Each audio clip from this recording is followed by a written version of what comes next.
ही शंकरपाळी बनवण्यासाठी इथे मी घेतला आहे अर्धा किलो म्हणजेच 500 ग्रॅम मैदा।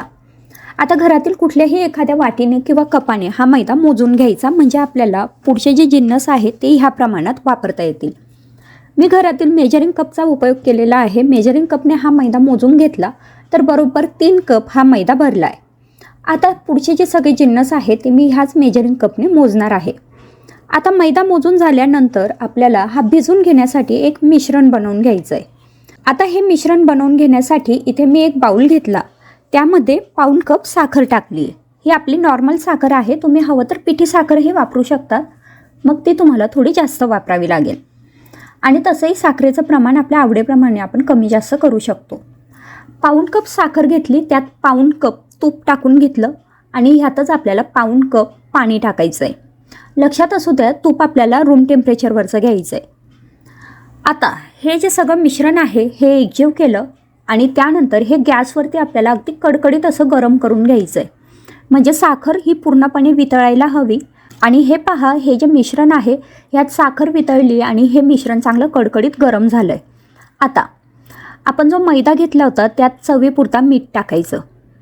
मीठ टाकल्यामुळे कुठलाही गोड पदार्थ अजून छान चविष्ट होतो।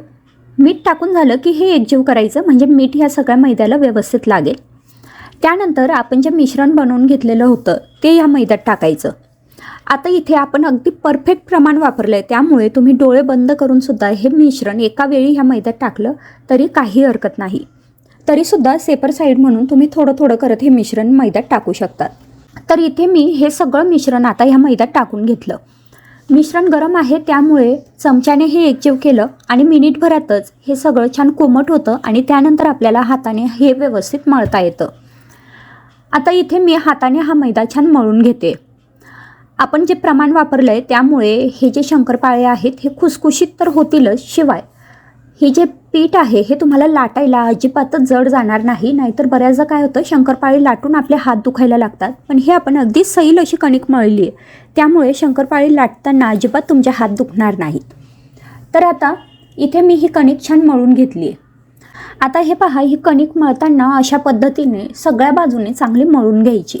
आता तुम्ही हवं तर हिला 10-15 मिनटं झाकूनही ठेवू शकतात किंवा मग लगेच शंकरपाळी बनवायला घेतली तरी चालेल। मी लगेचच इथे शंकरपाळी बनवायला घेते। आता त्यासाठी सगळ्यात आधी तर ह्या कणकेचे मी 4 समान भाग करून घेतले, किंवा आपल्याला लाटता येईल एवढा उंडा याचा तयार होईल असे भाग तयार करून घ्यायचे। आता इथे यातला एक भाग घेतला आणि त्याला मळून घ्यायचं आहे। पण ही मळतानाच आपल्याला आता अशा पद्धतीने मळायची की ही कणिक वरच्या बाजूने घेऊन ही आतमध्ये अशी व्यवस्थित दाबायची। यामुळे काय होईल की ही कणिक अशी एकमेकात गुंतत जाईल आणि त्यामुळे आपले जे शंकरपाळे आहेत त्याला लेयर्स खूप छान पडतील। तर इथे मी हा शंकरपाळी बनवण्यासाठी छान गोळा तयार करून घेतला। आता आपण ह्याचे शंकरपाळी लाटून घेऊ। सुरुवातीला आपल्याला याची थोडीशी जाडसर अशी पोळी लाटून घ्यायची। आता हे मैद्याचे असल्यामुळे तुम्ही ही पोळी कितीही लाटली तरी थोड्या वेळाने ती पुन्हा थोडीशी जाड होते, तर त्यामुळे सुरुवातीला लाटताना थोडी बारीक लाटायची। आपल्याला जेवढी शंकरपाळी कापायची त्यापेक्षा थोडी बारीक लाटायची, म्हणजे जेव्हा तुम्ही शंकरपाळी कापाल तोपर्यंत ही कणिक आपोआपच थोडीशी जाड होईल। तर हे पहा, पोळी इथे लाटून झालेली आहे, तुम्हाला मी दाखवते। मी एवढी जाड अशी ही पोळी लाटून घेतली। आता आधी याचे आपण जे काट आहेत ते काढून घेऊ। हे पूर्णपणे ऑप्शनल आहे, इथे मला व्हिडिओमध्ये दाखवायचं आहे म्हणून मी याचे काट काढून घेते। पण हे नाही काढले आणि डायरेक्टच याच्या आपण शंकरपाळ्या पाडल्या तरी चालेल, उगाच हे काट काढून वेळ वाया जातो हे मात्र नक्की। तर हे पहा, इथे मी याचे छान चौकोनी असे शंकरपाळे कट करून घेते। आता शंकरपाळेसुद्धा तुम्ही तुमच्या आवडीप्रमाणे छोटे मोठे कट करू शकतात, किंवा मग ह्याचा जो आकार आहे तो तुम्ही असं चौकोनी करू शकतात, किंवा मग आपला काजू कतलीचा असतो त्या पद्धतीने कापण्यांचा असतो तसा करू शकतात, किंवा मग एखादं बाटलीचं झाकण असेल त्याच्याने काजूच्या आकाराचे सुद्धा हे शंकरपाळे कट करू शकतात। आता शंकरपाळी कट करून झालीत, ही तळून घेऊ। शंकरपाळी तळण्यासाठी मी इथे तेल वापरलं आहे, तेलाऐवजी आपण तूपही वापरू शकतो। सुरुवातीला हे तेल चांगलं गरम करून घ्यायचं, त्यानंतर गॅसची फ्लेम मध्यम करायची आणि आता ह्या तेलात मावतील एवढी शंकरपाळे टाकायची। एका वेळी खूप जास्तही तळू नका, 2 किंवा 3 झारे भरेल एवढे शंकरपाळे आपल्याला एका वेळी तळून घ्यायचे। आणि शंकरपाळी तळताना शक्यतोवर असं पसरट भांडं घेतलं तर तुम्ही एका वेळी जास्त शंकरपाळी तळू शकतात। आता ही मध्यम गॅसवरती शंकरपाळे मी चांगले तळून घेते. गॅसची फ्लेम मध्यमच ठेवा, हाय करू नका. आणि मध्यम गॅसवरती ही शंकरपाळी छान खमंग अशी तळून घ्यायची. तुमचं लक्षात येईल शंकरपाळी तळतानाच त्याला खूप छान लेअर्स आलेले असतील, कारण आपण कणिक मळतानाच ती अशा पद्धतीने मळली आहे की तिला लाटल्यानंतर खूप सारे लेअर्स येणार होते. तर हे पहा, मी इथे शंकरपाळे तळून घेतले. छान खरपूस होतील इथपर्यंत तळायची, सोनेरी रंगावर तळायची, पण खूप जास्तसुद्धा तळू नका, कारण हे शंकरपाळे तेलातून बाहेर काढल्यानंतरसुद्धा याची तळण्याची प्रोसेस चालू असते. तर त्यामुळे छान सोनेरी झाले किंवा हलके गुलाबी झाले की लगेचच हे आपण काढून घ्यायचे. तर मी ही शंकरपाळी आता काढून घेते. तुम्ही बघू शकतायत किती छान लेअर्स या शंकरपाळ्यांना आलेत. आणि ह्याच पद्धतीने आपल्याला बाकी सगळे शंकरपाळे तळून घ्यायचे. फक्त एक लक्षात असू द्या, मध्यम गॅसवरतीच तळा, म्हणजे छान खरपूस असे शंकरपाळे तयार होतात. तर अशा पद्धतीने आपले अगदी सोप्या पद्धतीने अर्धा किलोच्या प्रमाणात ही शंकरपाळी तयार झाली आहेत. तुम्हाला ही रेसिपी जर आवडली असेल तर लाईक जरूर करा आणि चॅनलला सबस्क्राईब केलेलं नसेल तर सबस्क्राईब करा.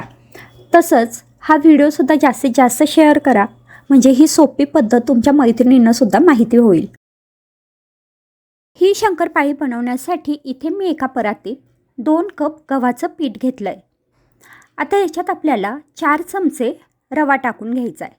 आपला पोहे खाण्याचा जो चमचा असतो तो वापरला तरी चालेल, किंवा मग आपल्याकडे जर मेजरिंग स्पून असतील तर त्यातला 4 टेबलस्पून एवढा आपल्याला रवा टाकायचा आहे. 1 टेबलस्पून यात मी टाकले तीळ. तीळ ऑप्शनल आहेत, नाही टाकले तरी चालेल. 2 टेबलस्पून भरून कसुरी मेथी टाकली आहे. कसुरी मेथी हातावर अशी चोळून टाकायची. त्यानंतर अर्धा टेबलस्पून ओवा याच्यात टाकून घेतल्या आहेत. ओवासुद्धा हातावरती चोळून टाकायच्या. आता याच्यात चवीपुरता आपल्याला मीठ टाकून घ्यायचं आहे. त्यासोबतच अगदी पाव चमचा जिरं टाकलं, 1 टीस्पून धने पावडर, 1 टीस्पून लाल मिरची पावडर, यासोबत तुम्ही काश्मीरी लाल तिखटसुद्धा इथे वापरू शकतात, पाव चमचा हळद आणि अर्धा चमचा मी इथे चाट मसाला टाकून घेतला आहे. चाट मसाल्याऐवजी मिरे पावडर आपल्याकडे असेल तर तीसुद्धा आपण वापरू शकतो. आता हे सगळं चांगलं एकजीव करायचं. हे सगळे जिन्नस एकजीव झालेत. आता याच्यात आपल्याला 4 चमचे तूप टाकून घ्यायचं आहे. तुपाऐवजी तुम्ही तेलाचाही वापर करू शकतात, पण तुपाने ही शंकरपाळी खूप जास्त खुसखुशीत होते. सुरुवातीला मी इथे 3 चमचे तूप टाकून घेतलं. आता हे मी आधी एकजीव करणार आहे आणि त्यानंतर आपण पाहू की अजून जर आपल्याला तुपाची आवश्यकता वाटली तर अजून 1 चमचा आपण तूप ॲड करायचं आहे. आता हे चांगलं एकजीव करायचं. तूप ह्या पिठाला छान चोळून घ्यायचं आणि हाताने अशी मूठ बनवून बघायची. इथे मूठ बनत नाही आहे, हे पीठ थोडंसं कोरडं वाटतं आहे, त्यामुळे मी अजून याच्यात थोडंसं तूप ॲड करते. तर इथे मी अजून 1 टेबलस्पून तूप टाकून घेतलं आहे, म्हणजे आपण एकूण 4 टेबलस्पून तूप इथे वापरलं आहे. आता तूप टाकल्यानंतर पुन्हा हे छान एकजीव केलं. हे चोळून घ्यायचं आणि चोळत असतानाच मूठ बनवून बघायची. तर मी इथे तुम्हाला दाखवते, अगदी व्यवस्थित याची मूठ तयार होते आणि तुम्ही मिश्रणसुद्धा छान ओलसर झालं आहे असं बघू शकत असाल. हे पहा, अशा पद्धतीने ह्या पिठाचा गोळा तयार व्हायला पाहिजे, एवढं आपल्याला ह्याच्यात तूप टाकायचं आहे. आता हे पीठ आपल्याला भिजवून घ्यायचं आहे. तर त्यासाठी थोडं थोडं करत पाणी टाकायचं आणि घट्ट असं भिजवायचं. खूप जास्त सैल भिजवायचं नाही, थोडंसं घट्टच भिजवायचं. तर हे पहा, इथे हे पीठ छान भिजून झालेलं आहे, तुम्ही बघू शकताय. आता हे आपण मिनिटभर फक्त मळून घेऊ. तुम्ही हवं तर हे 10 मिनटं छान झाकून ठेवू शकतात. सेट झाल्यानंतर शंकरपाळी बनवली तरी चालेल. मी लगेच शंकरपाळी बनवायला घेते. यातला एक गोळा घेतला आणि आता याची आपल्याला पोळी लाटून घ्यायची आहे. आता ही शंकरपाळी छान कुरकुरीत असतात, तर त्यामुळे आपल्याला ही जी पोळी आहे ही थोडीशी पातळ लाटायची, किंवा मग आपली नेहमीची जी चपाती असते तशी ही पोळी लाटली तरी चालेल. पण जर तुम्हाला अशी खुसखुशीत शंकरपाळी हवी असतील तर ही पोळी थोडीशी जाड ठेवा. जसे आपले गोड शंकरपाळींना आपण जाड पोळी बनवतो त्या पद्धतीने बनवली तरी चालेल. पण मी इथे छान कुरकुरीत शंकरपाळी बनवते, त्यासाठी अगदी पातळ अशी ही पोळी लाटून घेतली. तर हे पहा, आपली नेहमीची चपाती असते तेवढी ही पोळी लाटून झालेली आहे. आता हिला आपण कट करून घेऊ. तर हे शंकरपाळे आपल्याला हवे त्या आकारात आपण कट करू शकतो.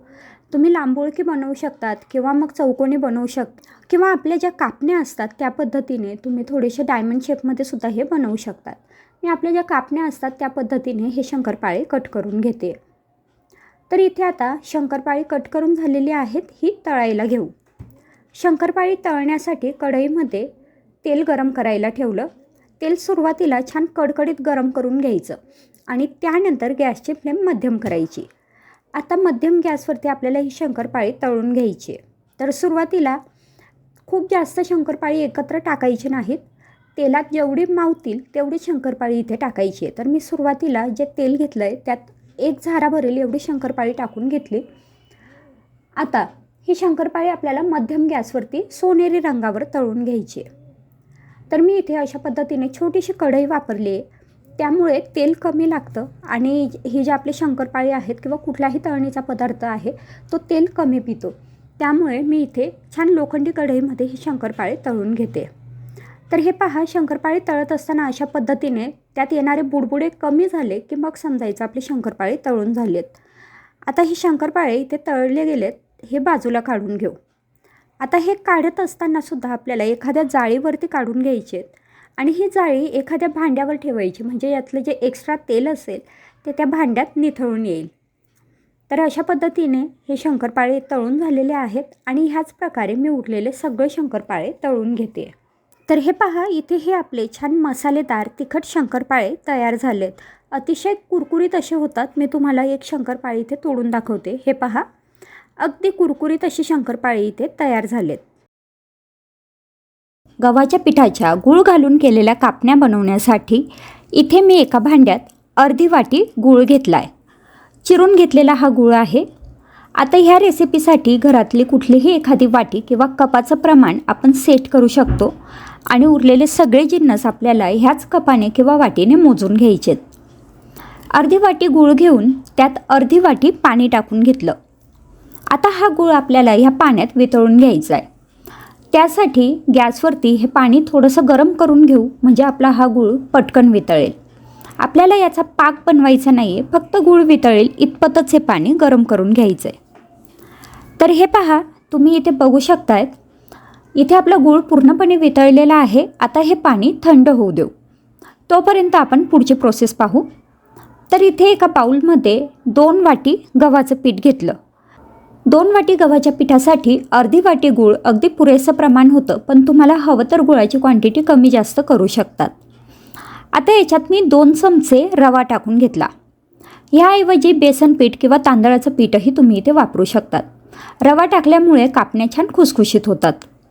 पाव चमचा बडीशेप टाकून घेतली.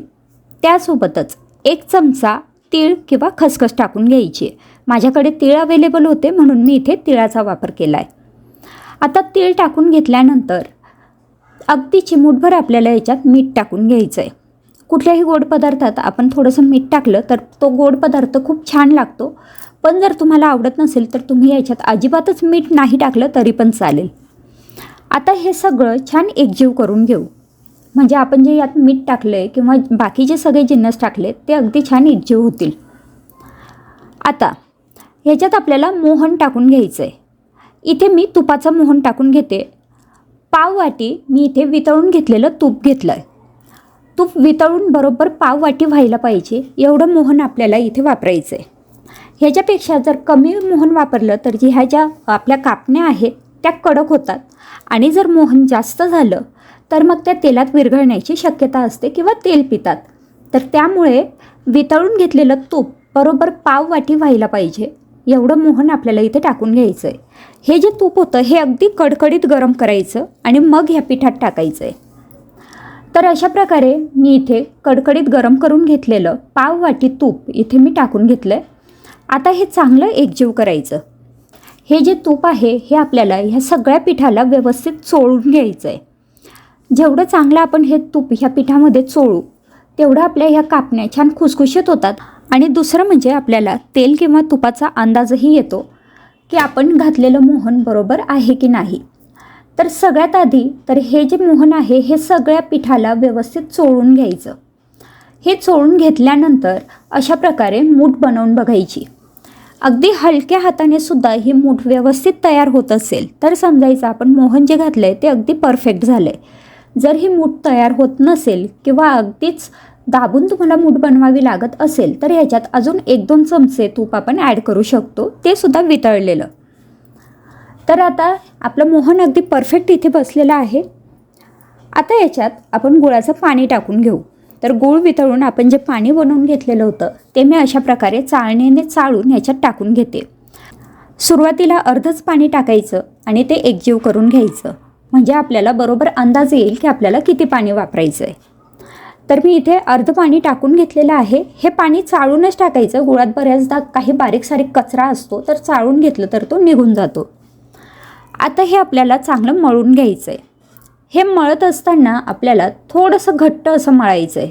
खूप जास्त घट्ट मळण्याची गरज नाही आहे, पण तरीसुद्धा आपलं चपातींचं पीठ असतं त्याच्यापेक्षा थोडं जास्त घट्ट एवढं आपल्याला हे मळून घ्यायचं आहे. तर मी इथे जेवढं गुळाचं पाणी बनवलेलं होतं तेवढं सगळं वापरलेलं आहे आणि अगदी परफेक्ट प्रमाण होतं. 2 वाटी गव्हाच्या पिठासाठी 2 चमचे रवा, पाव वाटी वितळून घेतलेलं कडकडीत तूप आणि त्यासोबतच अर्धी वाटी गूळ आणि अर्धी वाटी पाणी. अगदी परफेक्ट प्रमाण होतं आणि ह्या प्रमाणात जर तुम्ही ह्या कापण्या बनवल्या तर खूप छान कापण्या तयार होतात. आता हे जी कणिक आहे ही मी चांगली मळून घेतली आहे. वरून पुन्हा थोडंसं तूप टाकायचं आणि ही छान मळून घ्यायची. ही छान 3-4 मिनटं अगदी चांगली मळून घ्यायची. आता कणिक मळून झाली आहे. त्यातला एक गोळा घेतला आणि याची आपल्याला पोळी लाटून घ्यायची. तर हा गोळासुद्धा आपल्याला छान मळून घ्यायचा आहे, कारण हे जे आपण गूळ किंवा साखर घातलेले पदार्थ असतात, जसं की शंकरपाळी म्हणा किंवा मग पुऱ्या म्हणा किंवा ह्या कापण्या, तर ह्याचं ही जी कणिक असते ही आपल्याला लाटायला थोडीशी कडक वाटते. तर त्यामुळे जेवढी ही चांगली मळून घेतली तेवढे आपल्याला लाटायला सोपं जातं. तर इथे मी ही छान मळून घेतलेली आहे आणि आता याची मी पोळी लाटून घेते. तर ह्या ज्या कापण्या आहेत ह्या आपल्याला खूप जास्त जाड ठेवायच्या नाही आहेत किंवा अगदी पातळही करायच्या नाही आहेत. आपली चपाती असते त्यापेक्षा थोडीशी जाड आपल्याला ही पोळी ठेवायची आहे. तर इथे मी थोडी पोळी लाटून घेतली. त्यानंतर त्यावर तीळ पसरवून घेतले आणि तीळ पसरवल्यानंतर पुन्हा एकदा हे लाटून घेते. तर इथे तिळाऐवजी आपण खसखसही वापरू शकतो. त्याच पद्धतीने आपण बडीशेप ह्या कापण्यांमध्ये टाकली आहे, त्यासोबतच थोडंसं सुंठ पावडरही तुम्ही वापरू शकतात. तर आता हे पहा, इथे ही पोळी मी लाटून घेतलेली आहे. आपली जी चपाती असते त्याच्यापेक्षा थोडीशी जाड अशी ही पोळी ठेवायची, खूप जास्त जाडसुद्धा करायची नाही. आता आपण ह्याच्या कापण्या कापून घेऊ. तर ह्या कापण्या कापताना जसं आपण शंकरपाळी कापतो तसंच कापायच्या आहेत. फक्त याचा जो आकार आहे हा चौकोनी न ठेवता आपला काजू कतलीचा आकार असतो तसा आकार याचा करायचा आहे. अगदीच तुम्ही चौकोनी ठेवलं तरीसुद्धा चालेल, पण ह्या कापण्या काजू कतलीच्या आकारातच छान दिसतात. तर हे पहा, अशा पद्धतीने मी ह्या कापण्या इथे कट करून घेतल्या आहेत. तुम्ही बघू शकतायत याची जाडी मी केवढी ठेवलेली आहे. खूप जाड ठेवायच्या नाही, नाहीतर मग ह्या कापण्या मऊ पडतात आणि अगदी पातळ केल्या तर मग त्या चवीलाही एवढ्या छान अशा क्रिस्पी लागत नाहीत आणि दुसरं म्हणजे त्या कडकही होऊ शकतात. तर इथे सगळ्या कापण्या लाटून घेतल्या. आता ह्या कापण्या आपण तळून घेऊ. कापण्या तळण्यासाठी मी कढईमध्ये तूप गरम करून घेतलं आहे. तुम्ही हवं तर तेलातही या कापण्या तळू शकतात. तर तूप मध्यम गरम करायचं, त्यामध्ये 7 ते 8 मी कापण्या ह्या सोडून घेतल्या आहेत.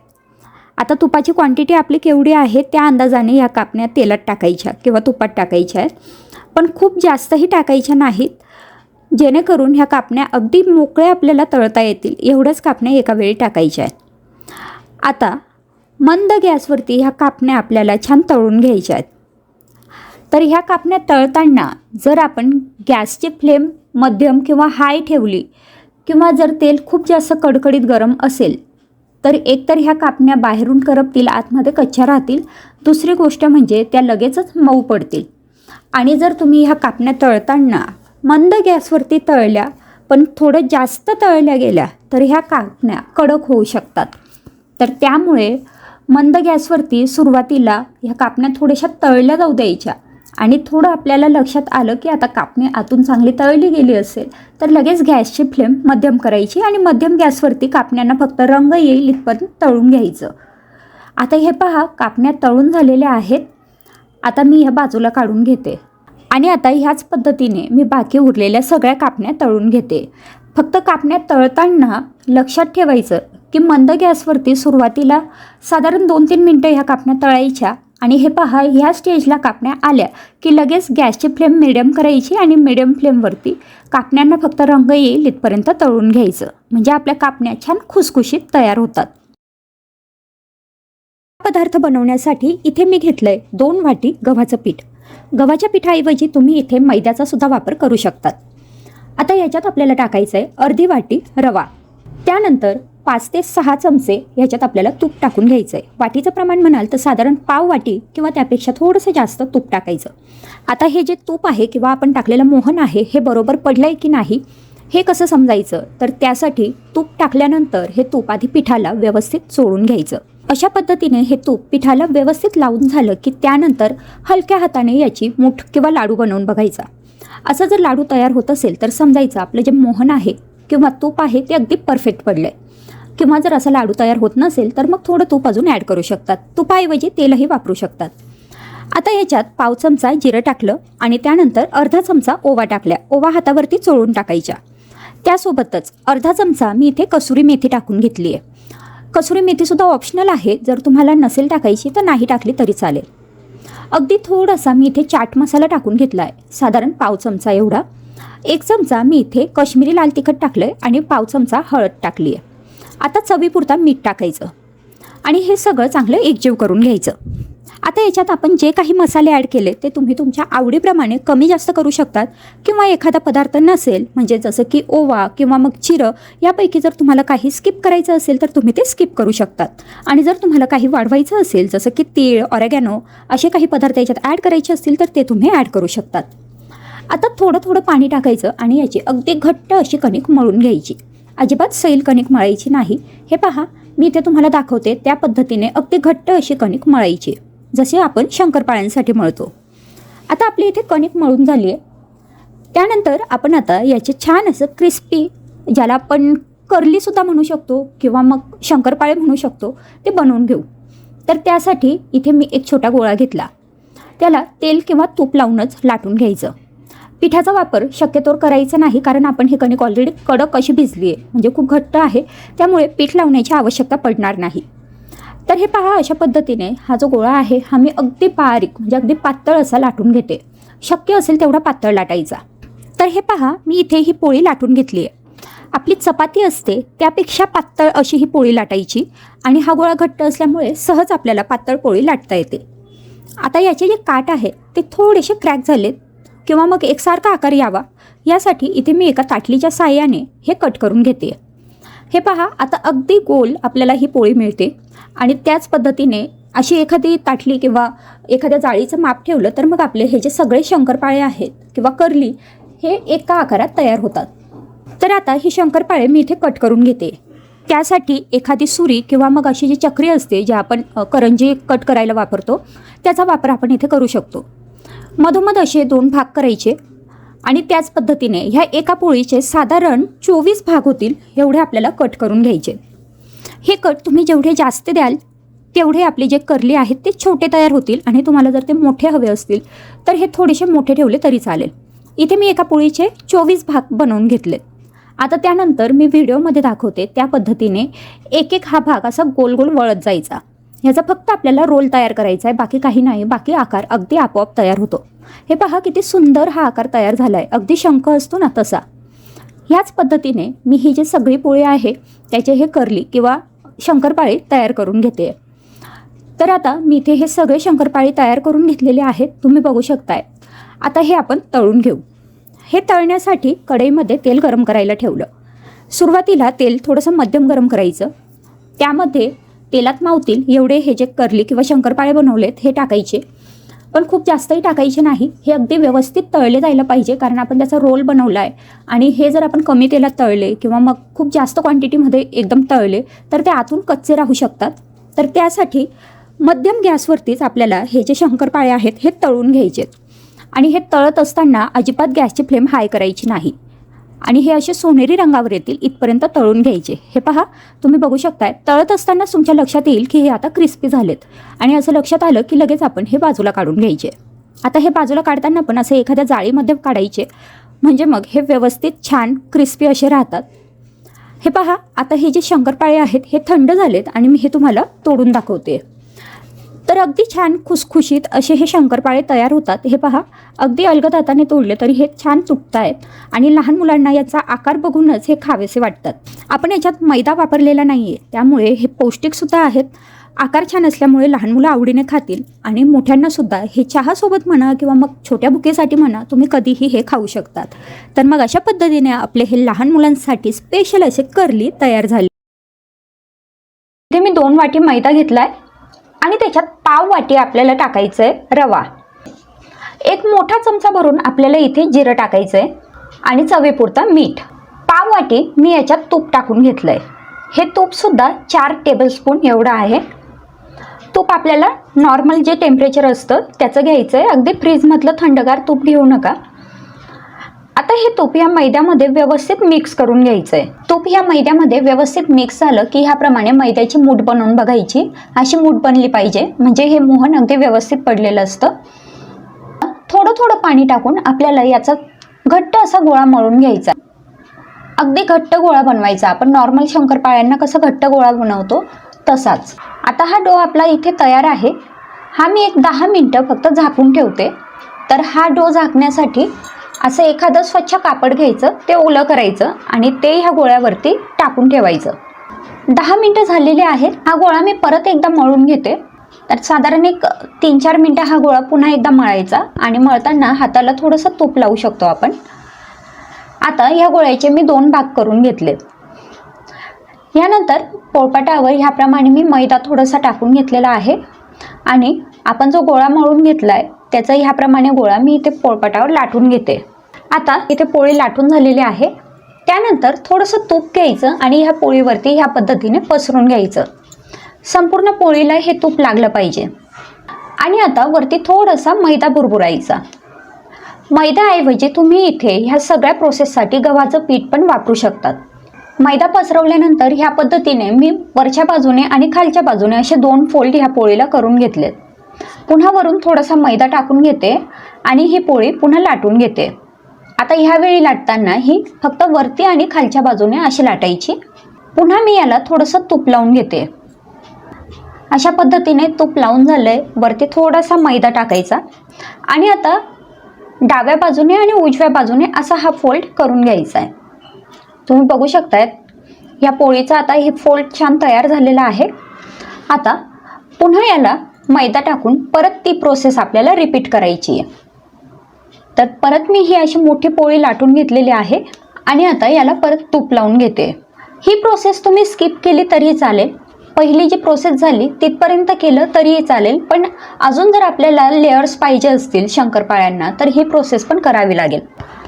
आणि आता ही पोळी अशीच आपल्याला सरळ लाटून घ्यायची. म्हणजे पट्टीसारखी ही पोळी आपल्याला लाटून घ्यायची आणि जाडच ठेवायची. तुम्ही बघू शकतायत मी इथे व्हिडिओमध्ये दाखवलं आहे त्या पद्धतीने ही पोळी आपल्याला लाटून घ्यायची आहे. आता सुरीच्या साहाय्याने मी याचे लांब असे काप करून घेणार आहे. आता हे आपले शंकरपाळे तयार झालेत. हे आपण तळून घेऊ. तर तळण्यासाठी कढईमध्ये मी इथे तेल गरम करत ठेवलं आहे. तेल मध्यम गरम करायचं, खूप कडकडीत गरम करायचं नाही.